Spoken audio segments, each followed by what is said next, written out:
نحمده ونصلي ونسلم على سيدنا ومولانا محمد رسوله النبي الأمين المكين الحنين الكريم الرؤوف الرحيم.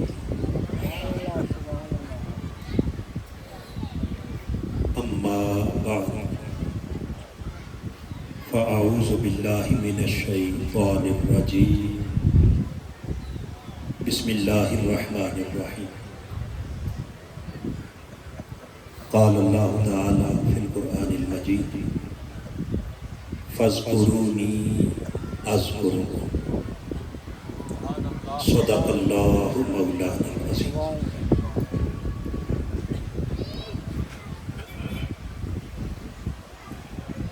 صدر مجلس زینت مسند قبلہ پیر صاحب آستانہ عالیہ پھلکوٹ شریف، جملہ مشائخ و علماء کرام اور حاضرین و سامعین، اللہ رب العزت کا بے حد و بے حساب احسان ہے جس کی توفیق سے آج ہم اس کے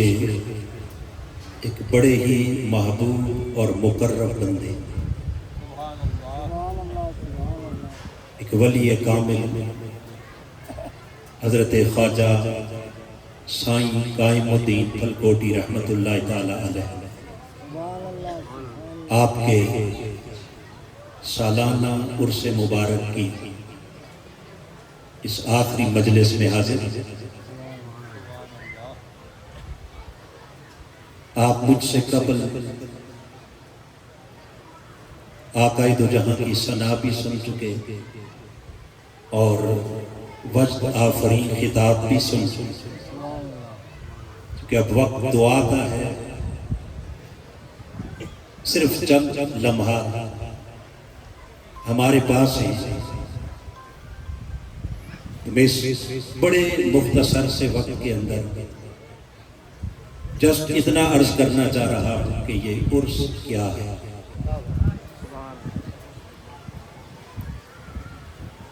یہ سال کے بعد لوگوں کا جمع ہونا، اجتماع منعقد کرنا، کیا یہ ایک رسم ہے یا اس کی کوئی حقیقت بھی ہے؟ تو یاد رکھ لیں، عرس کی تقریب میں حاضر ہونا، اور صاف ظاہر ہے کہ آپ دیکھتے ہیں کہ یہاں جمع ہو کر اللہ کا ذکر ہوتا ہے، اللہ کے رسول کا ذکر ہوتا ہے، اور پھر اللہ والوں کا ذکر اس کے اولیاء کا ذکر ہوتا ہے، اور صاحب عرس ان کی سیرت کا، ان کے کردار اور ان کی تعلیمات کا ذکر۔ دیکھنا یہ ہے کہ اس ذکر کی کوئی حقیقت بھی ہے یا محض ایک رسم۔ خالق کائنات کے قرآن مجید کا مطالعہ کریں تو اللہ پاک نے فرمایا: فَاذْكُرُونِي أَذْكُرْكُمْ، تم مجھے یاد کرو، میں تمہیں یاد کروں گا، تم میرا ذکر کرو، میں تمہارا ذکر کروں گا۔ باری تعالیٰ تو اپنے بندوں کا ذکر کیسے کرتا ہے؟ ایک ذکر تو وہ ہے کہ جو رب اپنے بندوں کا ذکر عالم ملکوت میں، عالم جبروت میں اور عالم لاہوت میں ملائکہ کی مجلس میں کرتا ہے، اور ایک ذکر وہ ہے جو خدا خود اپنے بندوں کا ذکر کرواتا ہے۔ رب کائنات نے اپنے محبوبوں کا خالی ذکر کیا نہیں بلکہ کروایا بھی، اور حکمن کروایا۔ فرمایا: وَاذْكُرْ فِي الْكِتَابِ إِبْرَاهِيمَ، اے قرآن پڑھنے والے کبھی یاد میری اس کتاب کے ذریعے میرے محبوب بندے ابراہیم کا ذکر کر۔ انہو کان صدیقا نبی، وَاذْكُرْ فِي الْكِتَابِ إِسْمَاعِیلَ، وَاذْكُرْ فِي الْكِتَابِ مُوسَى وَاذْكُرْ فِي الْكِتَابِ ادریس، خالق کائنات حکمن ذکر کروا رہا ہے. کبھی ابراہیم کا ذکر سنا، کبھی اسماعیل کا، کبھی موسیٰ کا، کبھی ادریس کا. باری تعالیٰ یہ تو سب تیرے مقرب انبیاء ہیں، کیا نبیوں سے نیچے ولیوں کا بھی ذکر کرواتا ہے؟ یہ تو سب تیرے انبیاء و رسل ہیں، کیا اپنے اولیاء کے ذکر کا بھی حکم دیتا ہے؟ فرمایا ہاں، نبی تو ہیں ہی لائق کے ذکر، میرے ولی بھی لائق کے ذکر ہیں. خالق کائنات نے فرمایا وَاذْكُرْ فِي الْكِتَابِ مریم. اے قرآن پڑھنے والوں، ذرا اسی کتاب قرآن میں میری محبوب بندی مریم کا بھی ذکر.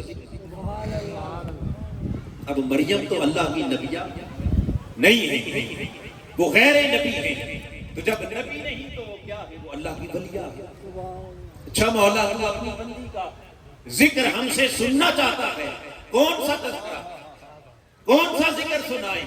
فرمایا اِذِ انتبذت من اہلها مکانا شرفا. میری بندی حضرت مریم کا وہ تذکرہ پڑھو جب وہ اپنے اہل و عیال سے الگ تھلگ ہو کر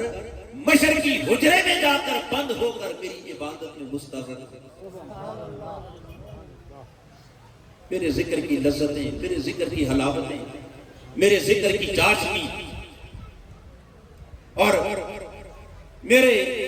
عشق کی مستی نے انہیں دنیا کے نشے سے، دنیا کی چاہتوں اور محبتوں سے جب بے نیاز کر دیا، جب وہ اپنے اہل و عیال سے کنارہ کش ہو گئی. اِذِ انتبذت من اہلها مکانا شرفیہ، مشرقی حجرے میں جا کر وہ اللہ کی عبادت میں، اللہ کی بندگی میں مصروف ہو گئی. گویا خالق کائنات کا قرآن خود حکم دیتا ہے کہ کبھی کبھی میرے اولیاء کا وہ مبارک تذکرہ بھی کیا کرو، اور وہ مبارک تذکرہ سنا کرو کہ وہ کیسے مخلوق سے الگ تھلگ ہو کر میری عبادت میں مستغرق ہوا، وہ کیسے میرے عشق کے جام لیا کرتے، وہ کیسے میرے حضور سجدہ ریز ہوا کرتے، وہ کیسے میری بندگی کا پیکر بن کے جیا کرتے تھے. تو پتہ یہ چلا کہ اللہ والوں کے یہ مبارک تذکرے ہیں کہ جن کا حکم خدا دے رہا ہے کہ آؤ ذرا ان کا تذکرہ عبادت تو کرو کہ وہ میرے مقرب بنے کیسے، وہ میرے محبوب بنے کیسے. اور پھر بات یہاں تک نہیں کہ خالی مشرقی حجرے میں جا کر وہ محو عبادت ہو گئی. رب نے کہا آگے ذرا مزید اس تذکرے کو پڑھو کہ جب وہ میری بندگی میں، میری عبادت میں، میرے ذکر میں غرق و فنا ہو گئی اور دنیا سے کٹ کے میری ہو گئی، اب تمہیں بتاؤں کہ میں نے اپنی اس محبوب بندی پر کرم کے کون کون سے دروازے کھولے، کیا کیا عنایات ہوئی، کن کن برکات کا نزول ہوا، اور پھر اس محبوب بندی اللہ کی ولیہ سے کن کن کرامات کا صدور ہوا. گویا قرآن مجید اولیاء کا تذکرہ کرنے کا حکم دے رہا ہے کہ آؤ ذرا ان کا تذکرہ عبادت چھیڑو اور پھر دیکھو کہ ان پر کیا کیا برکات اترتی ہیں، اور پھر دیکھو کہ ان کے وجود سے کیا کیا کرامات صادر ہوتی ہیں. اب خالق کائنات جب ان برکات اور کرامات کا ذکر کرتا ہے اس بشر کی بند حجرے کے اندر جہاں اللہ کی ولیہ محو عبادت ہے، مصروف بندگی ہے، وہاں پہلی برکت اور پہلا کرم جسے قرآن نے بیان کیا، رب کائنات نے فرمایا میرے پیغمبر حضرت زکریا علیہ السلام جب اس حجرے میں جا کے داخل ہوتے ہیں اور جا کے کیا دیکھتے ہیں کہ حضرت مریم کے حجرے میں بغیر موسم کے پھل پڑے وَجَدَ عِندَهَا رِزْقًا. آپ نے حضرت مریم کے حجرے میں کیا رزق، اور اس کی تفسیر میں ائمہ مفسرین نے بیان کیا کہ وہ کوئی روٹین کا رزق نہیں تھا، کیا یعنی تحت الاسباب، وسائل اور اسباب کے مطابق ایک روٹین کا رزق نہیں، بلکہ روٹین سے ہٹ کر بغیر موسم کے پھل. آپ سوچیں گے کہ یہ روٹین سے ہٹ کر کہاں سے آ گیا؟ قرآن نے تو صرف اتنا کہا کہ حضرت مریم کے حجرے میں داخل ہوئے تو کیا وَجَدَ عِندَهَا رِزْقًا، وہاں رزق پایا. لیکن وہ روٹین سے ہٹ کر کیسے تھا؟ حضرت زکریا کا سوال بتا رہا ہے انا لک ھذا، اے مریم بتا یہ رزق تیرے پاس آیا کہاں سے؟ یہ رزق تیرے پاس اگر تو روٹین کا رزق ہوتا جیسے ہر کوئی کما کے لاتا ہے، پکا کے لاتا ہے اور ہر کوئی اس کو استعمال میں لاتا ہے، اگر ایسا ہی روٹین کا رزق ہوتا تو اللہ کے نبی کبھی تعجب سے یہ سوال بتا رہا ہے کہ یہ بات کوئی روٹین میں نہیں تھی، یہ روٹین سے ہٹ کر ایک عجیب معاملہ تھا جسے دیکھ کر نبی بھی تعجب سے کہنے لگے یا مریم انا ھذا لک، انا لک ھذا، اے مریم یہ بتا کہ یہ تیرے پاس کدھر سے آیا ہے، کہاں سے آیا ہے؟ حضرت مریم کہتی ہے قالت هو من عند اللہ، اے اللہ کے نبی یہ کسی اور وسیلے سے، کسی اور سبب سے، یہ ظاہری اسباب کے تحت نہیں، هو من عند اللہ، یہ براہ راست اللہ کی بارگاہ سے میرے پاس آیا، یہ کسی کی بارگاہ سے، رب کی بارگاہ سے میرے پاس آیا ہے۔ تو پتہ یہ چلا کہ جہاں اسباب اور وسائل دنیا کے موجود نہ ہو اور فوق الاسباب جب خالق کائنات اپنے بندوں پر خاص کرم کرتا ہے اور ایک ایسا معاملہ پیش آتا ہے جو جہاں انسانی عقل دنگ رہ جاتی ہے، جہاں انسانی خرد جواب دے جاتی ہے، تو یاد رکھنا کہ ایسا معاملہ اگر نبی کی خاطر ہو قدرت خدا کی ہوتی ہے، مگر وہ اللہ کے نبی کا معجزہ ہوتا ہے، اور یہی معاملہ اگر کسی ولی کی خاطر ہو تو قدرت وہاں بھی خدا ہی کی ہوتی ہے، مگر وہ اللہ کے ولی کی کرامت ہے۔ کرامت کہتے کسے کی؟ کرامت کہتے ہی ایسے معاملات کے جن کو انسانی عقل تسلیم، جو ظاہری اسباب اور وسائل کے تابع نہ ہو۔ ڈائریکٹ اللہ پاک جب اپنے نبیوں کی خاطر کوئی عجیب رنگ دکھاتا ہے تو اسے معجزہ کہا جاتا ہے، اور اپنے ولی کی خاطر دکھائے تو اسے کرامت کہا جاتا ہے۔ اب اس سے بڑی کرامت اور کیا ہوگی کہ اللہ کی ولیاں مصروف عبادت ہیں، حجرے کا دروازہ بند ہے، تالے لگے ہوئے ہیں، نہ کسی کا آنا ہے نہ کسی کا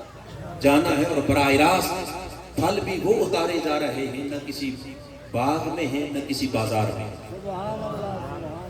اور دیکھ کے اللہ کے نبی حیرت سے پوچھتے ہیں کہ یہ کہاں سے آئے ہیں۔ حاضرین محترم، یہاں سے پہلی بات معلوم ہوئی کہ اللہ کے اولیاء کی کرامت کا مطلقاً انکار کرنا یہ قرآن کا انکار، یہ کیا ہے؟ اور قرآن میں علماء تشریح فرما ہے ایک آیت کا انکار بھی کفر ہے۔ کیا ہے؟ ایسے لوگوں کی کمی نہیں آج کے دور میں کہ جو ایسے ہی بغیر سوچے سمجھے کہہ دیتے ہیں کہ کرامت کا تو وجود ہی نہیں، ایسے قصے کہانیاں گھڑی گھڑی، یہ من گڑت واقعات ہیں، کوئی کرامت نہیں، کسی کرامت کو نہیں مانتے۔ یاد رکھنے کرامت کا انکار قرآن کا انکار ہے، اور قرآن کا انکار کفر ہے۔ یہ پہلی کرامت ہے جو حضرت مریم کے حجرے میں ظاہر ہوتی ہے، اور اس کرامت کی گواہی کون دے رہا ہے؟ خالق کائنات، اور خالق کائنات یہ کرامت سب سے پہلے کسے دکھا رہا ہے؟ اپنے نبی حضرت زکریا کو دکھا، اور پھر اس کرامت کو دیکھ کر حضرت زکریا علیہ السلام حضرت مریم کے اس حجرے میں وہیں کھڑے کھڑے، قرآن کہتا ہے ہنالک دعا زکریا ربہ، وہیں کھڑے کھڑے حضرت زکریا نے رب کی بارگاہ میں ایک دعا، اور وہ دعا کیا تھی؟ عرض کی باری تعالیٰ میری قرآن مجید کی سورہ مریم کو پڑھے، آغاز یہاں سے ہوتا ہے کہ حضرت زکریا کے بال سفید ہو گئے، بڑھاپا آ گیا، اولاد سے جب مایوسی ہو گئی تو وہاں حضرت مریم کے حجرے میں کھڑے ہو کر کیا التجا کرتے ہیں؟ مولا کیا ہوا؟ عمر گزر گئی، بڑھاپا آ گیا، اولاد پیدا کرنے کی عمر ختم ہو چکی ہے، لیکن بغیر موسم کے اگر مریم کو پھل دے سکتا ہے تو بغیر عمر کے کیا زکریا کو بیٹا نہیں دے سکتا؟ خالق کائنات نے حضرت زکریا کی دعا کا جو ذکر کیا۔ اب یہاں ایک بات عرض کر دوں کہ قرآن مجید کا کوئی ایک حرف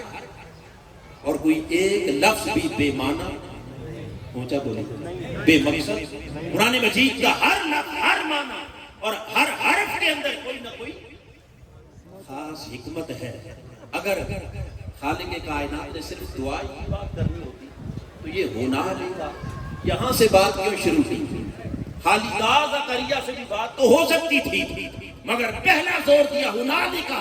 اے لوگوں میرے زکریا کی دعا اور اس دعا کی قبولیت کو دیکھنے والوں، اس دعا کو بعد میں دیکھنا، پہلے اس ولیہ کے آستانے کو دیکھنا جہاں کھڑے ہو کر وہ دعا مانگ رہے ہیں، پہلے آستانہ مریم کو دیکھنا جہاں وہ دعا مانگی جا رہی ہے، اور پھر خالق کائنات کہتا ہے کہ خالی دعا مانگی نہیں، فنادت الملائکہ وہ قائم یصلی فی المحراب، ابھی زکریا کی دعا ختم نہیں ہوئی، ابھی اس حجرے میں کھڑے دعا مانگ ہی رہے تھے، خالق کائنات نے وہی ملائکہ کو بھیجا، کہا ابھی جاؤ زکریا کی دعا ختم ہونے سے پہلے اسے بیٹے کی خوشخبری سنی۔ سبحان اللہ۔ اسے بیٹے کی پتہ یہ چلا کہ اہل اللہ کی جو کرامات ہیں ان کرامات کا انکار قرآن کا انکار ہے، اور پھر اس ولی کی اس کرامت کو دیکھ کر اللہ کا نبی اس ولیہ کے حجرے میں کھڑے ہو کر بیٹے کی دعا مانگ رہا ہے۔ دوسرا معلوم یہ ہوا کہ اہل اللہ کے آستانے پر جا کر اس ارادے سے کہ یہاں قبولیت کے امکانات بڑھ جاتے ہیں، اور قبولیت کے امکانات بڑھ جانے کا اعتقاد اور یقین رکھ کر اللہ کے ولی کے آستانے پر جا کے دعا مانگنا یہ اللہ کے نبی کی سنت ہے۔ یہ کوئی آج کے دور کی رسم بولیے، یہ اللہ کے نبی کی سنت ہے کہ وہ اللہ کے ولیہ کے آستانے پر کھڑے ہو کے دعا مانگ رہا ہے۔ اور آگے ذرا خدا کی سنت دیکھیے، اس نے کہا میرے زکریا تم نے دعائیں تو پہلے بھی کئی مانگی ہوں گی مگر آج چونکہ مریم کے آستانے پر کھڑا ہے یہ دعا ختم بعد میں ہوگی قبول پہلے۔ فنادت الملائکہ هو قائم یصلی فی المحراب، حضرت زکریا ابھی اس محراب میں اس حجرے میں کھڑے دعا مانگ ہی رہے تھے، ابھی دعا ختم نہیں ہوئی، رب نے فرشتوں کو بھیج کر کیا خوشخبری سنا دی اور فرمایا زکریا آج جس جگہ کھڑے ہو کر مانگا ہے نا میں بیٹا بھی عام بیٹا نہیں دوں گا، ایسا بیٹا عطا کروں گا جو اللہ کا نبی بنے۔ تو حاضرین محترم یہ تذکرہ ہے اہل اللہ کا، اللہ والوں کا۔ خالق کائنات نے فرمایا وَاذْكُرْ فِي الْكِتَابِ مریم، آؤ میری ولیہ حضرت مریم کا ذکر۔ پھر اسی طرح قرآن مجید نے کئی اولیاء کا ذکر کیا، مگر اللہ کی ایک اور محبوب اور مقرب بندی حضرت سیدہ ہاجرہ سلام اللہ، ذرا ان کی بھی تھوڑی سی اگر بات کریں تو چونکہ یہ جو مہینہ گزرا ہے ذی الحج آخری ایام،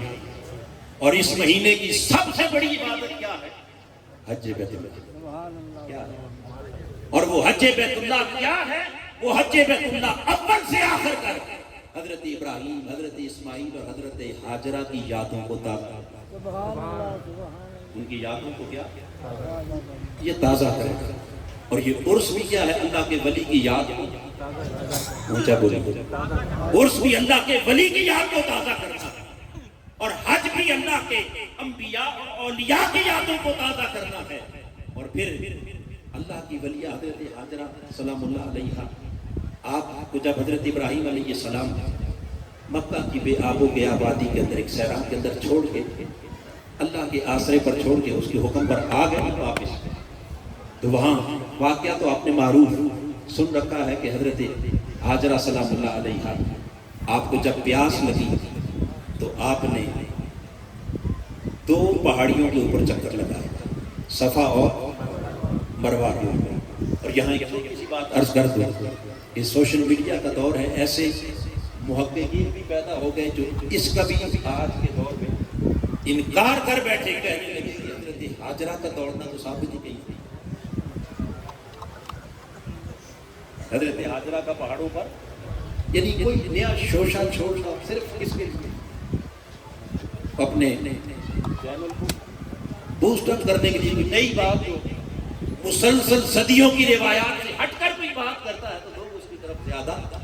متوجہ ہوتے ہیں۔ یاد رکھنا یہ صحیح بخاری کی حدیث ہے، میرے آقا نے فرمایا کہ حضرت ہاجرہ سلام اللہ علیہا جب پانی کی تلاش میں 7 چکر لگائے تو صفا اور مروہ کے اوپر خالق کائنات نے اپنی اس محبوب بندی حضرت حاجرہ کے قدموں کی برکت سے صفا اور مروہ دو پہاڑوں میں بھی اپنی قدرت کی نشانیاں، ان الصفا والمروہ من شعائر اللہ، یہ اللہ کی کیا دو نشانیاں بنی، اور خالق کائنات نے فرمایا من یعظم شعائر اللہ فإنها من تقوی القلوب، جو اللہ کی نشانیوں کی تعظیم کرتا ہے اللہ اسے دل کا تقویٰ عطا کرتا ہے۔ اب یہ تو حضرت حاجرہ کے قدموں کی نسبت تھی نا دو پہاڑوں کے ساتھ، نشانیاں تو بن گئی، مگر ایک جو خاص بات کہنے لگا خالق کائنات نے فرمایا وہ جو حج ہے وہ تو سال کے بعد یاد تازہ کرنا ہے، مگر اے حاجرہ جہاں تیرے قدم لگے گے یہ یاد کو میں سال پر نہیں رکھوں گا، یہ سالانہ یادگار نہیں بلکہ پورا سال، حاجی سال کے بعد حج کرنے آئیں گے انہیں بھی ان دو پہاڑوں پر بگاؤں گا، اور سارا سال اس کعبے کی زیارت کے لیے آنے والے، عمرہ کی نیت سے آنے والے، ان کا عمرہ بھی تب قبول کروں گا جب وہ تیرے قدموں کے نشانوں پر خود ان پہاڑوں پر بھاگتے دوڑتے۔ لطف کی بات یہ ہے کہ جہاں حاجرہ آہستہ چلی وہاں خدا آہستہ چلا رہا ہے، اور جہاں تیز چلی وہاں سے بولیے وہاں سے تیز چلا رہا ہے، جنہیں اللہ نے یہ سعادت بخشی ہے انہوں نے وہاں دیکھا ان پہاڑوں پر باقاعدہ نشانات لگے ہوئے کہ یہاں تک آپ نے آرام آرام سے چلنا ہے، روٹین میں چلنا ہے، اور یہاں سے یہاں تک بھاگ کے جانا ہے، مولا یہ آہستہ چلنا، یہ بھاگنا کیوں، اور پھر پہاڑ کی چوٹی پر کھڑے ہو کر تھوڑی دیر کے لیے رخ کس طرف کرنا ہے، کعبے کی طرف کرنا ہے۔ آج کعبہ ہے مگر جب حاجرہ مڑ کے دیکھتی تھی اس وقت کعبہ نہیں تھا، اس وقت ننھا اسماعیل تھا، وہ اسماعیل کو مڑ کے دیکھتی تھی، ورنہ جہاں سے وہ مڑتی تھی وہاں سے مڑنا ہے، جدھر تکتی تھی وہاں تکنا ہے، جہاں سے آہستہ اترتی تھی وہاں آہستہ اترنا ہے، اور جہاں نیچے اتر کے بھاگتی تھی وہاں سے آپ نے، یہ یاد ہے کس کی؟ یہ نبی کی نہیں، اونچا بولے، ہر عمرے میں بھی یاد ہے، ہر حج میں بھی اللہ کی ولیہ کی یاد، اور میں نے کہا کہ ولیوں کی یاد کو تازہ کرنے کا نام عرس، یہ کیا ہے؟ اونچا بولے، پتا چلا کہ یہ کوئی رسم نہیں، یہ عین تعمیل حکم خدا ہے کہ آؤ ذرا میرے محبوبوں کا ذکر سنا، ان کی عبادتوں کا، ان کی ریاضتوں کا، ان کے مجاہدات کا، اور پھر ان کے اوپر ہونے والی خدا کی عنایات کا ذکر سناؤ، اور پھر ان کے وجود سے صادر ہونے والی کرامات کا ذکر سناؤ۔ یہ سارا کس کے حکم کی تعمیل ہو رہی ہے؟ بولیے، اور جو رب کے حکم کی تعمیل میں اللہ کے ولی کے آستانے پر آ کے بیٹھے ہوں پھر یقیناً وہ اس در سے کبھی خالی، جو اس کے حکم کی تعمیل کر رہے ہوں خدا انہیں کبھی خالی واپس نہیں لوٹاتا۔ حاضرین محترم، بس میں نے عرض کیا کہ یہ چونکہ حکم الہی کی تعمیل میں ہم آئے ہیں، اللہ کے ولی کی یاد کو منانے کے لیے آئے ہیں، اور ان کے توسل سے لیے اپنے خدا سے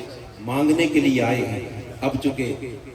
محفل اپنے عروج پر ہے، وقت مانگنے کا ہے، تو لہٰذا میں زیادہ دیر آپ کے درمیان اور پیر صاحب کی دعا کے درمیان حائل نہیں ہونا چاہتا۔ انہی کلمات کے اوپر میں اپنی بات کو ختم کرتا ہوں کہ خالق کائنات ہمیں زندگی بھر اس حکم کی تعمیل کرنے کی توفیق عطا فرمائے، اور اس تعمیل حکم کے نتیجے میں اپنی بارگاہ سے برکات اور کرامات عطا فرمائے، دنیا کی بھی برکتیں عطا فرمائے اور آخرت کی بھی برکتیں، آمین وما علینا الا البلاغ۔